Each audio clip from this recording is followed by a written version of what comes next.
Israel ने अब एक नई जंग शुरू कर दी है। सीरिया पर बहुत बड़ा हमला कर दिया है। अब देख सकते हैं, ईरान छोड़िए, अब इस मुस्लिम देश से शुरू हो गई है इजराइल की जंग। और देखिए, दुनिया फिर से अलर्ट हो गई है। क्या एक बार फिर से यूएस यानी कि अमेरिका कूद जाएगा इस जंग में? रिमझिम के 5 पॉइंट्स में आपको यही जानना है, क्यों खतरनाक हो गई है इजराइल और सीरिया की जंग, आखिरकार इधर क्या हो रहा है। दूसरा, आप देख सकते हैं दुनिया फिर अलर्ट है और कैसे अब अगर यूएस कूद गया तो हालात और भी ज्यादा भयंकर हो जाएंगे। तीसरा है, कौन होते हैं ड्रूज जिनको बचाने इजराइल उतर गया है, और उनको बचाने, जो कि सीरिया के लोग हैं, उनको बचाने इजराइल अब सीरिया पे हमले कर रहा है। सीरिया की जो जुलानी की सरकार है, एचटीएस सरकार है, उस पे हमले कर रहा है। पूरी दुनिया ने ईरान सीरिया जंग पर क्या कहा है, आप जाके एक बार देखिए, सीरिया लिखिए तो सही, आपको पता चलेगा कि कितना बड़ा बवाल हो गया है। और पांचवा है, क्या है सीरिया का इतिहास, क्योंकि कोई भी जंग समझने के लिए आपको इसका इतिहास भी जानना जरूरी होता है। नमस्ते, मेरा नाम रिमझिम जेठानी है और आप रिमझिम के 5 पॉइंट्स देख रहे हैं। सबसे पहले आप देखिए कि किस तरीके से यहाँ पर जो सीरिया है, जिसकी बॉर्डर्स जो हैं वो लेबनान से लगती हैं, इजराइल से लगती है, ऊपर तुर्की से लगती है, अब सीरिया में इजराइल ने हमला शुरू कर दिया है। और देखिए, इजराइल और सीरिया के बीच में जो आपको गोलान हाइट्स दिख रहा है, पहले ये सीरिया के कब्जे में हुआ करता था, लेकिन इजराइल ने इसको अपने कब्जे में ले लिया। फिर आप देख सकते हैं कि सीरिया में जहां से जंग की शुरुआत हुई है, उस इलाके का नाम है स्वेदा, और यहां से बढ़ते बढ़ते अब इतनी बढ़ गई है कि जो सीरिया की राजधानी है डेमेस्कस, वहां पे इजराइल ने एक बड़ा हमला कर दिया है। यहाँ के जो प्रेसिडेंट हाउस के पास है, जो मिनिस्ट्रीज है, वहां पे बड़ा हमला कर दिए। देखिए, पहले मैं आपको तस्वीरें दिखाना चाहूंगी कि ये इस वक्त सीरिया की तस्वीरें हैं जहां पर इजराइल ने एक बड़ा हमला कर दिया है। और लिटरली आप देखिए, ऐसी तस्वीरें खंडर वाली आपको याद आती है ना, गाजा की तस्वीरें, तो वैसे ही अब इजराइल ने मुस्लिम देश सीरिया पे हमला कर दिया है। और वहां पर जो ड्रूज कम्युनिटी है, उसकी अभी बेहद चर्चा है, उसके बारे में भी मैं आपको बताऊंगी। लेकिन आप सड़कें देखिए, ये इस वक्त सीरिया की सड़कें हैं, चाहे जुलानी के लोग हों, यानी जो सरकार है जुलानी की, उनके लोग हों, चाहे फिर सीरिया की आर्मी हो या फिर आपके इजराइल की आर्मी हो, वो सब अब सड़कों पर उतर गए हैं। खंडर जैसा बन गया है, बच बच के लोग अपने लोगों से मिल रहे हैं। और मैं आपको तस्वीरें दिखा देती हूँ, ये देखिए, ये है वो स्वेदा सिटी जहां पर इस तरीके से लड़ाके हों, चाहे इजराइल की आर्मी हो, चाहे वो एचटीएस के लड़ाके हों, चाहे वो स्वेदा के लोग हों, चाहे फिर वो ड्रूज कम्युनिटी के लोग हों, वो सब सड़कों पे निकले हुए हैं, टैंक निकले हुए हैं। और देखिए कैसे हर जगह जब रिपोर्टिंग की जा रही थी सीरिया में, तो लिटरली लाइव कैमरे में ये हमले कैप्चर हुए। सोचिए, एक रिपोर्टर आगे, इसके आगे रिपोर्टिंग कर रहा है और पीछे हमले हो जाते हैं किस तरीके से। ये देखिए, बचते बचाते हुए कुछ रिपोर्टर्स वहाँ के निकले हैं जो सीरिया से रिपोर्टिंग करते हैं, जो वहाँ के मीडिया चैनल से। एक एंकर तो बैठी हुई थी और वो अपना शो दे रही थी, तो अचानक से पीछे हमला हो जाता और उनको भागना पड़ा वहाँ से। तो इस तरीके से सीरिया में हालात बन गए हैं। एक बार फिर से सीरिया मेन स्ट्रीम मीडिया में आ गया है, हेडलाइंस में आ गया है। और ये देखिए, और ये सीरिया का कोई पीछे वाला इलाका नहीं है, सीरिया के प्रेसिडेंट हाउस के पास में। प्रेसिडेंट कौन है वहाँ के? इंटरिम प्रेसिडेंट जुलानी, जो कि एचटीएस के मुखिया हैं। और आप भी जान रहे हैं, सीरिया में जब से असद सरकार का तख्ता पलट हुआ है, तब से एचटीएस ने टेक ओवर कर लिया। और ये देखिए, सीरिया का जो मेन इलाका है, जहाँ पे जितनी भी मिनिस्ट्रीज होती हैं, जितने भी प्रेसिडेंट हाउस हैं, यहाँ पे जितने भी सरकार के लोग हैं, तो वहाँ पर इजराइल ने एक बड़ा हमला किया है, यानी जंग छेड़ दी। और तस्वीरें देखिए, ये सड़कों की तस्वीरें हैं कि कैसे आप देख सकते हैं लड़ाके ऐसे बंदूकें लहराते हुए, टैंक निकल रहे हैं। भैया, गाड़ियां चलती है नॉर्मल, लेकिन यहाँ पे तो मशीन गन लेके और टैंक लेके ये लोग निकल रहे हैं। और ये आप हालत देखिए, हर जगह आपको एक्सप्लोजन दिख रहे होंगे, हर जगह आपको खंडर दिख रहा होगा। मैं आपको फिर से बता देती हूँ कि हम बात कर रहे हैं, ये जो डेमेस्कस सीरिया है, उसकी राजधानी डेमेस्कस है, और यहाँ पे स्वेदा, जो कि इजरायली बॉर्डर से बड़ा पास है, गोलान हाइट से बड़ा पास है, यहाँ पे अब हमले शुरू हो गए हैं। इस तरीके से वहाँ पे तस्वीरें आ रही हैं, टैंक निकाल रखें। और देखिए, जो ड्रूज कम्युनिटी की बात हो रही है, अब कल भी मैंने आपको हालांकि अपने नए शो सरहद के पार में बताया था कि कैसे जो ड्रूज कम्युनिटी है, उनको बचाने के लिए इजराइल सामने आया है। अब देखिए, जो ड्रूज कम्युनिटी है वो सिर्फ इसी इलाके में बसे हुए हैं। तकरीबन 1 मिलियन लोग हैं ये कम्युनिटी के। अपने आप को वैसे तो ये शिया मुसलमान कहते हैं, लेकिन धीरे धीरे उन्होंने अपने जो धर्म को है वो धीरे धीरे परिवर्तित करते गए। मैं आपको आगे बताऊंगी। लेकिन ये जन्मे कहाँ से? तो ये अरब सेक्टर के 11वीं सेंचुरी रूट्स इनके इजिप्ट से हैं। इजिप्ट से फिर फैलते फैलते फिर देखिए वो इजराइल में आए, फिर वो जॉर्डन में गए, फिर वो सीरिया में आए, लेबनान में आए, और जो वो गोलान हाइट्स हिस्सा है ना, उसमें भी बहुत सारे ड्रूज कम्युनिटी के लोग रहते हैं। और इजराइल इसलिए बचाने उनको आ रहा है क्योंकि इजराइल में भी बहुत सारे ड्रूज कम्युनिटी के लोग हैं, और इनफैक्ट वही कम्युनिटी जो अपने आप को शिया मुसलमान मानते हैं, और उन्होंने धीरे धीरे ग्रीक फिलॉसफी भी अपनाई, हिंदुइज्म भी अपना लिया, तो ऐसे बहुत सी चीजें अपनाई। तो अब इजराइल की आर्मी में वो ड्रूज कम्युनिटी के लोग लड़ाके हैं, वो बहुत ही ज्यादा इजराइल जो है ड्रूज कम्युनिटी को अपना भाई मानता है, और उसी ड्रूज कम्युनिटी को बचाने के लिए सीरिया में उतर गया, क्योंकि आरोप ये लगाए जा रहे हैं कि सीरिया में ड्रूज कम्युनिटी के साथ अत्याचार हो रहा है। सीरिया की जो सरकार है, एचटीएस सरकार है, जुलानी की सरकार है, वो ड्रूज कम्युनिटी पे अत्याचार कर रही है, क्योंकि देखिए वहां पे शिया सुन्नी की लड़ाई है। जो एचटीएस सरकार है वो सुन्नी मुस्लिम गुट आप मान लीजिए, तो वहां पर जो एचटीएस की सरकार है, जुलानी की सरकार है, और जो बदुइन कम्युनिटी है जो कि एक सुन्नी कम्युनिटी है, वो लोग ड्रूज कम्युनिटी पे अत्याचार कर रहे हैं, ऐसा कहा जा रहा है। और ड्रूज कम्युनिटी भी लगातार, चाहे वो सरकार के जितने भी सेनापति हों, चाहे वो बदुइन कम्युनिटी हो, उन सब पे पूरा का पूरा उधर पूरा शिया सुन्नी की लड़ाई चल रही थी मुस्लिमों की, और उसमें इजराइल ने एंट्री कर दी। कल यही देखिए सरहद के पार एपिसोड 10 में मैंने मुस्लिम मुल्क में फिर शुरू जंग, 100 की मौत, घुसे इजरायली, पूरा आपको एक्सप्लेन किया है, जरूर जाके देखिएगा। लेकिन फिर भी मैं आपको वापस से थोड़ा सा समझाने की कोशिश करूंगी अगर आप पहली मर्तबा इस टॉपिक को सुन रहे हैं तो। देखिए ये हैं अल जुलानी, जो कि सीरिया के इस वक्त इंटरिम प्रेसिडेंट हैं। 50 साल के असद सरकार का तख्ता पलट करवा के एचटीएस ने यानी अल जुलानी ने तुर्की की मदद से सीरिया को कब्जा लिया, लेकिन सीरिया में आज भी असद सरकार के समर्थक हैं, और वो आज भी सरकार से लड़ रहे हैं, इनकी सेना से, इनके लड़ाकों से लड़ रहे हैं, इनकी मिलिट्री से लड़ रहे हैं। और उसी में से एक है ड्रूज कम्युनिटी, जो इनको नापसंद करती है। ड्रूज कम्युनिटी जानती है कि भाई हम लोग असद सरकार के, उस सरकार में हमारे पास बहुत ज़्यादा बेनिफिट्स थे, लेकिन अब ये आए हैं तो ये हम पे अत्याचार कर रहे हैं, ऐसा ड्रूज कम्युनिटी का कहना है। और उसी ड्रूज कम्युनिटी को बचाने के लिए इजराइल कूद गया है। और देखिए सीरियन प्रेसिडेंट, इन्होंने पूरे दुनिया के सामने एक टीवी एड्रेस दिया और कहा कि हम लोग, और ये कह रहे हैं कि भाई ड्रूज इस्तेमाल हो रहे हैं इजराइल की तरफ से, और हम हमारे ड्रूज लोगों को इस्तेमाल होने नहीं देंगे एक्सटर्नल पार्टी के हाथों, यानी इजराइल के हाथों। तो वो कहते हैं कि हम युद्ध विद्ध से डरते नहीं हैं, हम तो सालों साल हमने यही सब कुछ देखा है, तो हम युद्ध से डरते नहीं हैं, हम इजराइल से डरते नहीं हैं, लेकिन इजराइल जो कर रहा है उसका भी हम जवाब देंगे। प्रेसिडेंट अल शरा, अच्छा मैं आपको बता दूं इनका नाम अल जुलानी, लेकिन अब क्योंकि उन्होंने वो प्रेसिडेंट बन चुके हैं तो उनका नाम है अल शरा। तो इन्होंने एक टेलीवाइज्ड एड्रेस दिया और बोला, we would overcome attempts by Israel to tear the country apart, यानी इजराइल सीरिया को तोड़ना चाहता है, हम ऐसा नहीं होने देंगे।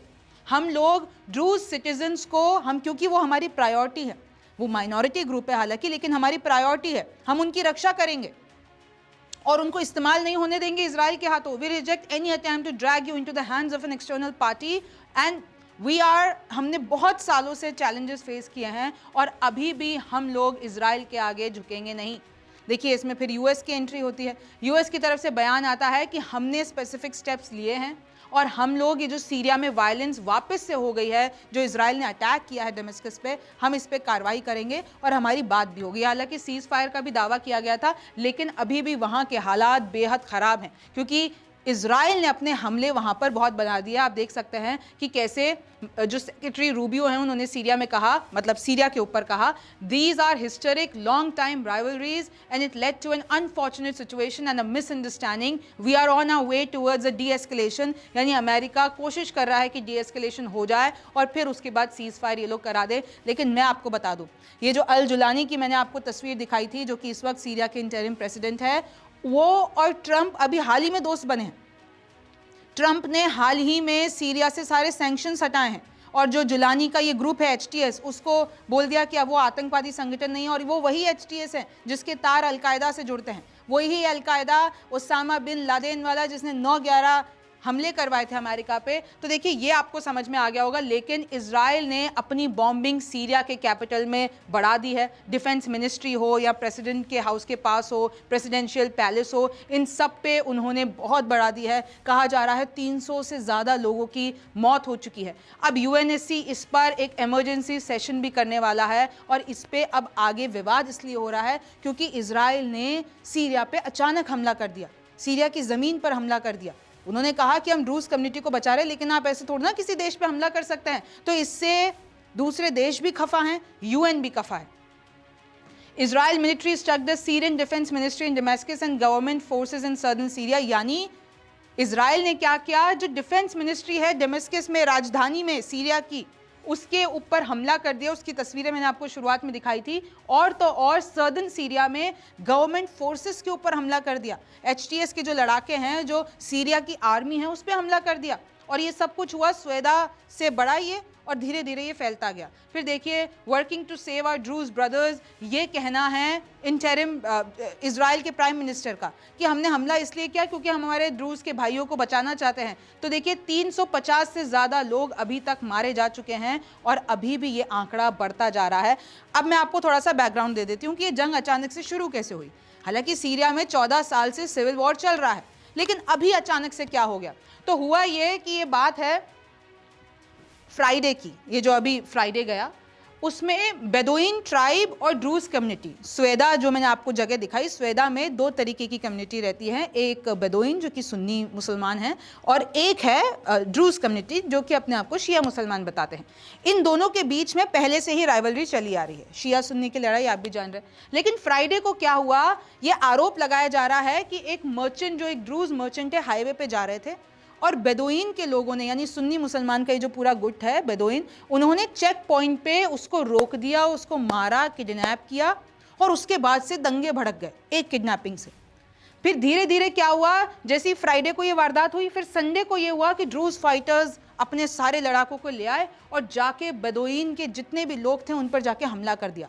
तो बेदुइन ने भी फिर रिटेलिएट किया। बेदुइन तो क्योंकि अब एचटीएस सरकार उनसे बहुत ही ज़्यादा क्लोज है, तो वो एचटीएस सरकार को बता दिया कि भैया देखो ड्रूज कम्युनिटी पे हम पे हमला कर रही है। तो एचटीएस सरकार ने क्या किया, सीरिया की सरकार ने क्या किया, अपने लड़ाके भेज दिए, अपनी आर्मी भेज दी।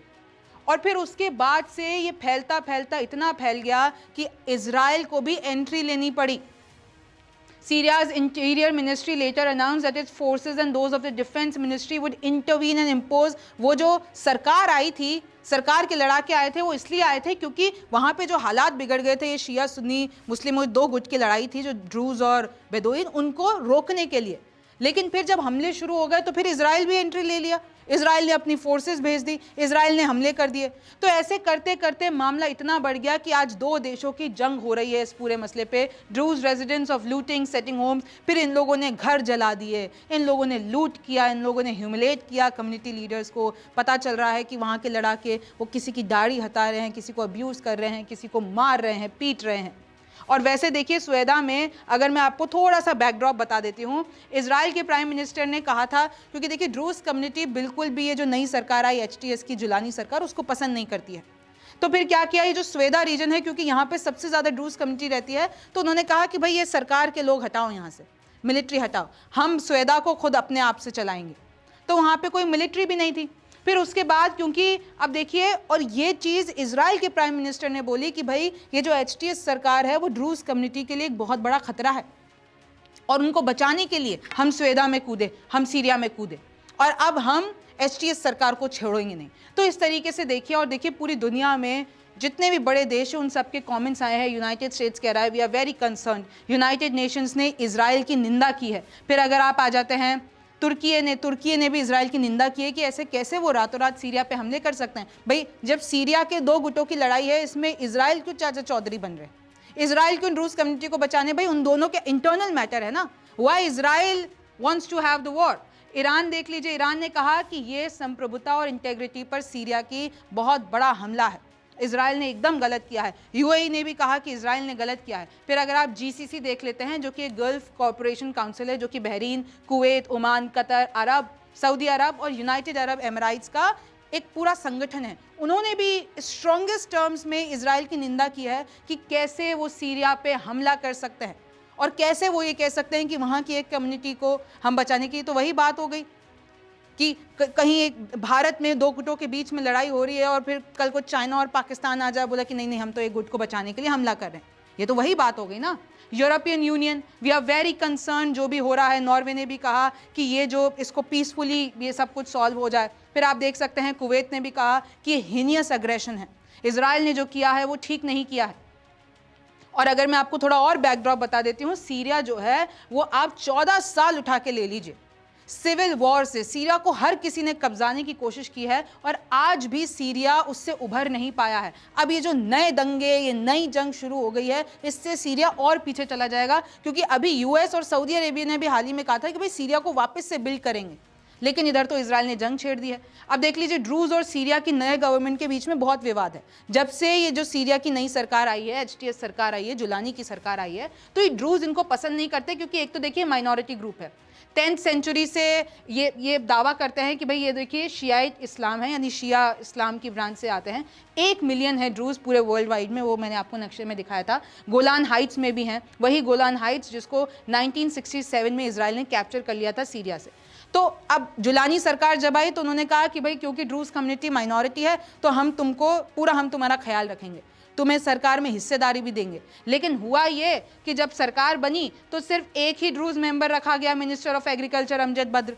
तो ये ड्रूज कम्युनिटी बहुत खफा है, बिल्कुल पसंद नहीं करती है एचटीएस को। तब से इन लोगों का विवाद चलता आया है। फिर देखिए शुरू कहाँ से हुआ, clashes begin after check point robbery, कि एक ड्रूज बंदा था, उसको बेदोइन लोगों ने मिलकर, यानी सुन्नी मुसलमान जो है उन लोगों ने मिलकर उसको लूट दिया, उसको किडनैप कर दिया, और उसके बाद से देखिए 300 लोगों की मौत हो गई और आज सीरिया और इजराइल के बीच में जंग हो रही है। जिरेल Syria's fragile recovery more than a decade of war. अब आप देख लीजिए कि कैसे दावा किया गया 2017 में कि अगर सीरिया को वापस रीबिल्ड करना हो तो उसका कॉस्ट आएगा $250 बिलियन। लेकिन जब से असद सरकार का तख्ता पलट हुआ है, वो आंकड़ा बताया जा रहा है $400 बिलियन लगेंगे सीरिया को वापस बनाने में। लेकिन इजराइल ने ये जो नए हमले कर दिए हैं उससे सीरिया फिर से पीछे चला गया है। अच्छा, सीरिया के बारे में आपने पढ़ा तो बहुत होगा, बड़ा खतरनाक जगह है, हमेशा से वहाँ पे दंगे फसाद, जंग, गोलीबारी हमेशा एकदम जो है नॉर्मल रहा है। लेकिन अगर आपको मैं छोटी सी हिस्ट्री बता देती हूँ, देखिए शुरुआत हुई 3000 BCE में। वहाँ पर जो सीरिया था उसको मेसोपोटामिया, आपने हिस्ट्री की बुक्स में पढ़ा होगा, तो वहाँ पर मेजर ट्रेड होता था सीरिया में, क्योंकि वो एकदम सेंटर पॉइंट है, मिडिल ईस्ट की बैल्कनी है। फिर आप थोड़ा आगे आ जाइए, सीरिया को इजिप्शियंस ने कैप्चर किया, हितीज ने कैप्चर किया, असारियंस ने, बेबीलोनियंस ने, ये सब आपने हिस्ट्री में देखा होगा। और उनको सीरिया को न जाने कितनी बार कैप्चर करने की कोशिश की गई। फिर एलेक्जेंडर द ग्रेट आए, उन्होंने सीरिया को कब्जा लिया, फिर उन्होंने हेलेनिस्टिक इन्फ्लुएंस आगे बढ़ाया, फिर रोम ने रोमन एम्पायर बना दिया सीरिया पे, फिर उसके बाद अरब आए, उसके बाद ऑटोमन एम्पायर आया, सब ने सीरिया को कब्जाया और ऑटोमन एम्पायर ने तो 400 सालों तक सीरिया पर राज किया है। फिर देखिए 1918 में जब वर्ल्ड वॉर फर्स्ट के बाद ऑटोमन्स कोलैप्स हो गए, उसके बाद सीरिया ने कहा कि भाई हम तो आज़ाद हैं। लेकिन किसे पता था कि फ्रेंच यानी फ्रांस उन पे कब्जा कर लेगा। 1920 से 1946 तक ये लोग एक फ्रेंच मैंडेट का पूरा मामला बन गया और इधर फ्रेंच लोगों ने कब्जा कर लिया। फिर 1946 आया, सीरिया ने एक बार फिर से फुल इंडिपेंडेंस की घोषणा की। लेकिन फिर क्या था, क्योंकि सीरिया में इतने गुट बन चुके थे तो आपस में कूप्स, पॉलिटिकल कियोस बहुत ज़्यादा बढ़ता गया। 1963 की बात है जब बैथ पार्टी आई और उन लोगों ने तानाशाही ला दी सीरिया में। यह है 1963 की बात। लेकिन 1970 में यह हुआ, हफेज़ अल असद, उन्होंने पूरा का पूरा सिस्टम अपने कंट्रोल में किया और उसके बाद उनके बेटे आए बशर अल असद, जो कि इस वक्त रशिया भाग चुके हैं क्योंकि उनका तख्ता पलट हुआ है पिछले ही साल, और एचटीएस के अल जुलानी ने करवाया। तो देखिए फिर 50 सालों तक ये असद राज चला। लेकिन अभी इस वक्त एचटीएस का राज है। दिसंबर 8 2024 की बात है, हमने ही आपको बताया था अपने शो में कि कैसे सीरिया का तख्ता पलट हो गया, असद सरकार को गिरना पड़ा, असद को रातों रात रशिया भागना पड़ा, क्योंकि असद को ईरान और रशिया के द्वारा बहुत ज़्यादा सपोर्ट मिला हुआ था। और फिर एचटीएस वहाँ पे तुर्की की मदद से कायम हो गया।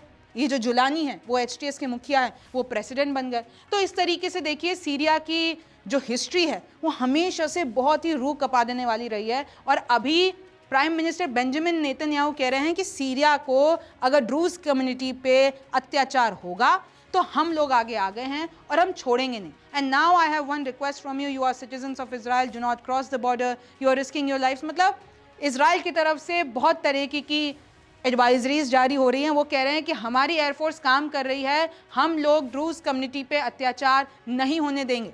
अब आप सोच लीजिए कि ये सीरिया और इजराइल की जंग कितनी ज़्यादा बढ़ गई है, और अगर इसमें यूएस कूद जाता है तो ये जंग फिर आपको पता है ना, जब इजराइल, ईरान, यूएस की जंग अभी अभी हाल ही में आपने देखी है, कितनी बड़ी हो गई थी। तो ये उस लेवल पे आगे बढ़ रही है। आई होप आपको समझ में आ गया होगा इसका इतिहास क्या है और ये सब कुछ क्यों हो रहा है। आपको ये कैसा लगा शो मुझे ज़रूर बताइए। आप रिमझिम के 5 पॉइंट्स देख रहे थे। मेरा नाम रिमझिम जेठानी है। आपसे फिर मुलाकात होगी।